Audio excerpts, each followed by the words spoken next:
दोस्तों नमस्कार, मैं हूं सिकंदर। इस वक्त हम महाकुंभ 2025 के आगाज यानी मेले के अंदर में है और आज हम एक ऐसे नागाघोरी से मुलाकात करने जा रहे हैं और खासकर आपको बताने जा रहे हैं और यह बताएंगे कि यह साधना जो होती है वो क्या होती है। नागाओं के बारे में भी जिक्र करेंगे और नागाओं के बाद जो है अघोरियों के बारे में भी हम जिक्र करेंगे। अघोरी की क्या वैरायटी होती है, अघोरी का क्या कार्य होता है, किस तरीके का कार्य होता है यह भी बताएंगे।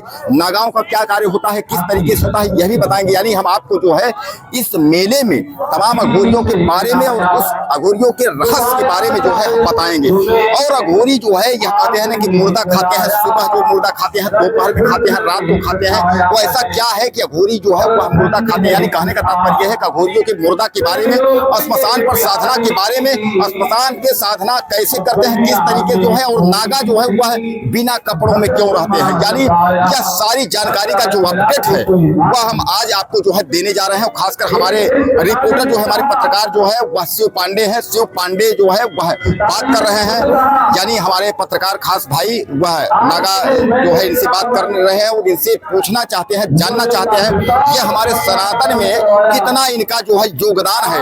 यानी कहने का तात्पर्य जो सनातन हमारा धर्म है, जब जब इस पर विपत्ति पड़ेगी तो इनका कितना क्या योगदान रहेगा, कितने दूर तक कहां तक ये पहुंचेंगे। सबसे पहले जो है आगे आगे यह रहे, जैसा कि आप जानते हैं कि धर्म का प्रचार और सनातन का प्रचार जो है वह ठीका जो है शंकराचार्य को होता है कि शंकराचार्य जो है वह धर्म का प्रचार करवाते हैं और शंकराचार्य की अगुवाई में यह नागा जो है सबसे आगे होता है। यानी पहले जो है नागा होता है, आगे आगे नागा चलता है, उसके बाद सारा देश और सारे लोग जो है हमारे सनातन को उसकी रक्षा करने के लिए तमाम लोग वहाँ जो है तैनात हो जाते हैं। यानी धर्म की रक्षा के लिए इनका जो है अवतार ही हुआ है। तो आइए जानते हैं इन जो है नागा से कि क्या रहस्य है, क्या कार्य है सनातन को प्रचार करने में, कितना इनका योगदान है।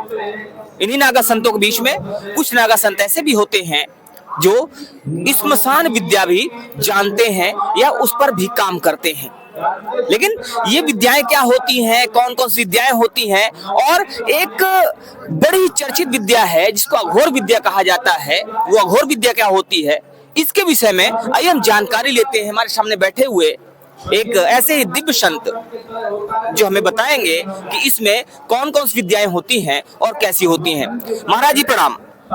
जय श्री महाकाल, जय माँ कामाख्या, जय माँ तारा, सबको दे सहारा, गूंजे जय जयकारा, जय जय माँ गंगा की जय हो। देखिए, अगर हम जो पढ़ाई आपने पढ़ेंगे वही ज्ञान मिलेगा। अगर आपने समझ लीजिए कि जो कर्म में अगर गेहूं रोपेंगे तो गेहूं काटेंगे, धान है तो धान ही काटेंगे। तो उसी तरीके से हमारे संत महात्माओं ने अनेक अनेक साधना करते हैं और अनेक अनेक क्रियाएं भी करते हैं। क्रिया भी करनी पड़ती है, साधनाओं के साथ साथ में क्रिया भी करनी पड़ती है। उस क्रियाओं को भी अपनाना पड़ता है कि जो जो जिस रूपों से आपकी साधना है उस तरीका का क्रियाएं भी है। अगर शमशान में जाते हैं तो फिर शमशानी क्रिया करनी पड़ेगी। तो शमशानी क्रिया में तामसिक हर अनेक रंग के प्रकार का भोजन प्रसाद शमशान में भोग लगाया जाता है। तो क्या है कि उस भोगों को भी ग्रहण देवता को जब लगा लिए तो वो भोग नहीं प्रसाद हो गया। तो महाराज जी आप बता रहे हैं शमशान में जाया जाता है और वहाँ पर तरह तरह का भोग लगाया जाता है। एक चीज ये कही जाती है कि आज जो विज्ञान का दौर है और विज्ञान के दौर में ये सब चीजें होती ही नहीं है, सब चीजें झूठी हैं, अफवाह है। तो पहली चीज आप ये बताइए कि क्या ये जो विद्याएं हैं जिनकी बात की जा रही है, क्या ये वास्तव में होती हैं या सिर्फ एक भ्रम है लोगों में? देखिए, देवता हमारे सृष्टि के अंदर में है तो समझ लीजिए कि मंत्र उच्चाटन भी हमारे देश में है। तो उसको इस मनुष्य को मैं बोलूंगा कि मानो एक जीवन संघर्ष है कि इस शब्दों की मानो कि हमारे देश के अंदर में देवता है, देवताओं को क्रिया है, क्रियाओं के ऊपर में देवताओं ने खुश हो करके सौ रूपों से अपनी जो क्रिया करते हैं उनके ऊपर में आशीर्वाद करते हैं तो वो लोग कल्याण करते हैं। महाराज जी कौन कौन सी क्रियाएं होती हैं? जो अभी आपने स्मशान की बात किया है, स्मशान में कौन कौन सी क्रिया होती, कौन कौन साधना होती है? देखिए, जब शमशान में जाएगा तो वो चिता का मतलब कि जो जलता है उस मनुष्य को भी भोग प्रसाद में चढ़ता है, उसको भी उसको पाना पड़ता है। दारू मदिरा में मतलब कि बकरे वकरे अनेक प्रकारों का मतलब भोग लगती है, तो उसको मतलब कि वो लेना पड़ता है।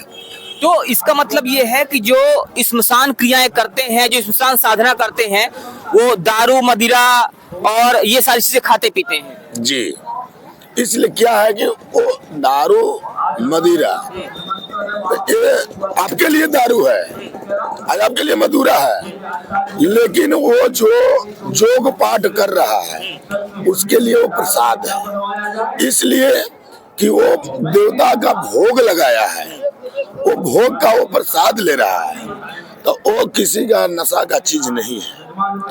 वो हुआ नशा का चीज जिसमें कि आप दुकान से खरीद करके डायरेक्ट यूज करते हैं और अपने प्रसादों के अवैध रूपों से, मतलब कि आपको प्रसाद एक ठेपी लेना है प्रसाद के रूप में, आप एक बोतल खाते हैं वो पियाक हो जाते हैं, तो हम उसको मतलब कि कोई तांत्रिक नहीं मान सकते हैं, ना उसको कोई हम ज्ञानी मान सकते हैं, उसको अध्ययन मान सकते हैं। जैसे महाराज जी कहा यह जाता है, जैसे आपने कहा कि जो मदिरा होती है वहाँ प्रसाद के तौर पर ली जाती है। एक चीज और कही जाती है कि जो इंसान साधना करते हैं वो इंसानों का मांस भी खाते हैं, ऐसा कुछ होता है क्या? मैंने बोला ना कि मैं खुद का इंसान का भी मांस में तारापीठ में माँ तंत्र है, माँ जगत जननी है। अगर जो चाहे कि मैं तांत्रिक बनूं तो माँ कामाख्या है, जो कि मैं कामाख्या पुत्र पवन गिरी जी मैं बोलता हूँ, तो ये माँ का जगत जननी है जो ना, तो ज्ञान वहीं पर है। अब भंडार भी तारापीठ में भी है और कलकत्ता के काली के अंदर में ही ये तीनों देवियों के त्रिपुरा देवी जो कि अरुणाचल के राज्य में पड़ती है, ये 4 देवियों को जो आराधना कर लिया तो वो अवश्य में ही सिद्ध कर लिया। और सिद्ध में जान लीजिए कि अपना गू भी खाना पड़ता है, दारू भी पीना लेना पड़ता है, उसके बाद में मांस भी खाना पड़ता है, मतलब आदमी को भी मांस खाना पड़ता है, ये होता है। अच्छा महाराज जी, क्या आपने कभी इस साधना को किया है? अघोर जो साधना होती है इसमें कभी आप गए हैं क्या? जी, मैं तारापीठ बाबा बामदेव डॉक्टर रामनाथ अघोरी के चैनल में मेरा देखिएगा, सुमेरनाथ जी अघोरी हैं, जिसमें कि हम दोनों सभी समझ लीजिए कि चारों संप्रदाय का लेकर के हम लोग करते हैं। अघोर भी, वैष्णव संप्रदाय का भी और सन्यासियों को भी लेकर के हम लोग तारापीठ में बैठते हैं, शमशान में अपना क्रिया करते हैं, तो क्या है कि सब होता है। अच्छा महाराज जी, आप अभी तक कौन कौन सी क्रिया से गुजरे हैं? चूंकि जब आप अघोर क्रिया कर रहे हैं तो आपको भी उन सारे रास्तों से होकर गुजरना पड़ा होगा। कौन कौन से रास्तों से आप गुजर चुके हैं अभी तक? देखिए, मैं भी सभी प्रकार का भोग प्रसाद मैंने भी उठा चुका हूँ, तो ये कहने की कोई बात नहीं है कि मैंने ये चीज खाया, और जो खाया तो खाया नहीं, ये तो भोग प्रसाद पाया, खाया नहीं, वो भोग प्रसाद पाया। इसलिए कि जब हमारे देवता लोग ने ही प्रसाद ग्रहण किए, भोग किए, तो हमने प्रसाद पाने में क्या दिक्कत है? तो महाराज जी कह रहे हैं कि इन्होंने खाया नहीं है बल्कि भोग प्रसाद ग्रहण किया है। महाराज जी, चूंकि वो क्रियाएं आपने की, भोग प्रसाद आपने ग्रहण किया, एक चीज और कही जाती है कि ये जो चीजें होती हैं और जब ये क्रियाएं की जाती हैं तो इंसानों की खोपड़ी में जो भी भोग प्रसाद होता है उसकी खोपड़ी में ग्रहण किया जाता है, इसका क्या मामला है? इसका क्या है कि जो शमशान अगर क्रिया करता है तो शमशान में मनुष्य का ही खोपड़ी में या खप्पड़ में उसका हक है। उचित मूल्य क्रियाएं उसी में ज्ञान मिलती है कि जो कि खप्पड़धारी खप्पड़ में ही पाते हैं। जी, तो ये जो क्रियाएं होती है उसमें जब भी कोई भोग प्रसाद ग्रहण होता है तो इंसानों के खप्पर में, यानी कि खोपड़ी जो होती है इंसानों की, उसमें ग्रहण किया जाता है। महाराज जी, खप्पर बोला जाता है उसको, तो उसको खप्पर बोला जाता है। महाराज जी क्या क्या कौन कौन शक्तियां इन क्रियाओं से प्राप्त हो सकती हैं? अगर कोई इंसान इसको करता है या कोई साधु इसको करता है तो इसको सिद्ध करने के बाद क्या क्या शक्तियां प्राप्त हो सकती है उसको? देखिए, जब हमारी महादेवी माई जब अपनी छाया और प्रतीक्षा स्वयं दे सकती है, जब आपके शरीर के ऊपर में जब वो उतार देती है तो आप उसे जो बोलोगे वो कर देगी। उसका नाम ही है महामाई। तो ये जो साधना होती है महामाई की साधना होती है, और जब वो प्रसन्न हो जाती हैं तो जो आप बोलेंगे सारी चीजें हो सकती हैं। जी महाराज जी कुछ ऐसी चीजें जो इस साधना के होने पर हो सकती हैं, कुछ और इसके विषय में बताइएगा।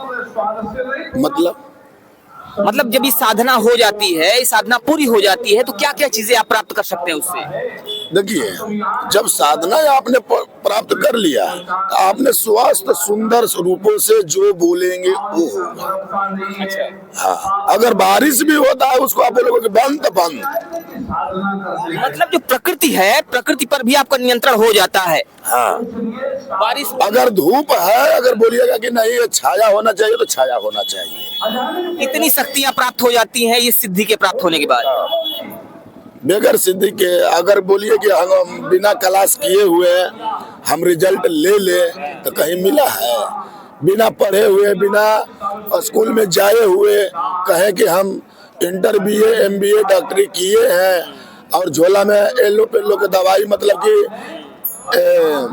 सर्दी जुकाम बुखार का ले लिए और कहे कि हम बहुत बड़ा मतलब डॉक्टर हो गए, तो हम नहीं न कहेंगे। डॉक्टर होने के लिए हकीकत रूपों से MBBS एरचल डॉक्टरी का उसका जो पढ़ाई करेगा तो उसके लिए समय जो गंवाया है वही डॉक्टर कहेगा। तो समय देना पड़ेगा।